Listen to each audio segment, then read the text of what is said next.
Guys, welcome to this week's update. This week is just another exciting week for us. We're continuing on in our study in the book of Hebrews. So if you've got a child that's been plugging in with us, that's awesome. We're going to be studying Hebrews chapter 2, verse 1 through 4. So if they want to go ahead and read ahead, they can plan on doing that. It's going to be a really good time as we take a break just a little bit to hear the author of the book of Hebrews' warning. He's going to give a warning to us about this great salvation that we have been given. And so we're going to take a few minutes just to look at that together, and as well as worship musically together, spend time fellowshipping on Wednesday night. So it's going to be a great time for us to be together. And so if your child's not been plugged in on Wednesday, like I say every week, this is the perfect opportunity for them to do that.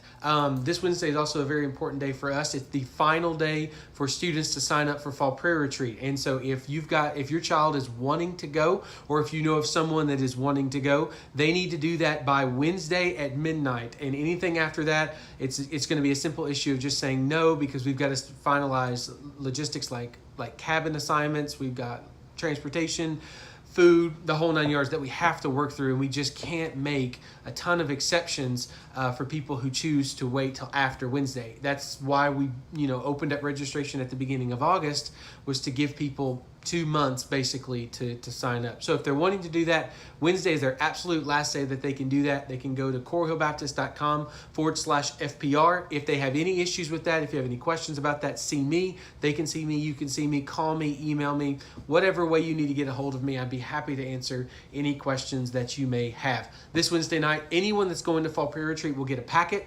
Inside that packet will have a travel itinerary. It'll have like a what to bring, what not to bring, what you should and should not bring. That way, as you guys are planning, packing, things like that, you'll kind of know exactly what you all need, what your child needs to bring, as well as what time they need to be there, what time we're thinking on getting back, as well as what's the day going to look like while we're gone, what's that Monday going to look like, what's that Tuesday going to look like. And so I'm really looking forward to it. It's going to be great. Next week's update video will either be one of two things. Either it'll be a late video in the week, or I will record that while we're at the retreat, and then I'll upload it directly that way. It probably won't be in as many, it won't probably be available in as many ways as you're used to, but I will still try to get that video out to you guys so that you guys can stay updated, especially during the week of fall break. So that Wednesday during fall break, we are having student ministries. There is no teen kid that night, but adults and students are still meeting.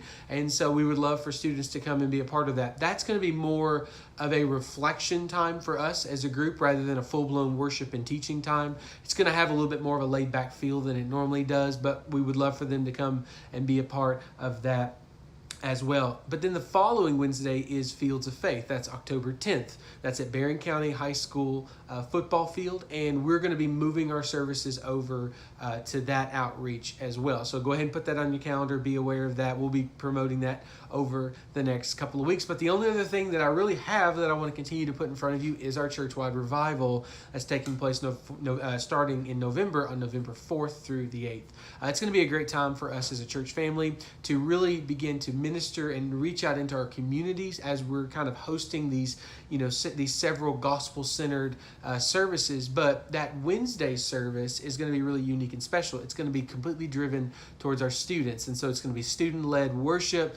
Ronnie Owens is going to be preaching that night, but we're really challenging our students to make it a point to bring and invite as many of their friends as possible, not just so that we can fill up the sanctuary, but so that we're taking advantage of a natural outreach opportunity to not only go to students, but also to invite students. And so we want that balance. We want that, equality of sharing our lives with them, but also inviting them to be a part of what's important to us so that we can share the gospel with them in that way as well. And so that's what's kind of coming up over the next couple of weeks. It's really busy for the next couple of days, and then after Fall Prayer Retreat, we kind of die down for a couple of weeks, and then we gear right back up for the revival. We gear back up for the holidays. The New Year's here, and then boom, we're having our next parent forum meeting. There's a lot of things going on over the next couple of months, on top of all the conversations about construction and things like that. So you'll definitely want to stay tuned into our updates every week so that you guys stay in the loop. But listen, I'm super grateful for you all as you all are ministering and loving and caring for your kids. Just continue to point them towards Jesus. I'm grateful for you. I hope that I get to see you guys soon. And I hope that you have a great week in the Lord. God bless.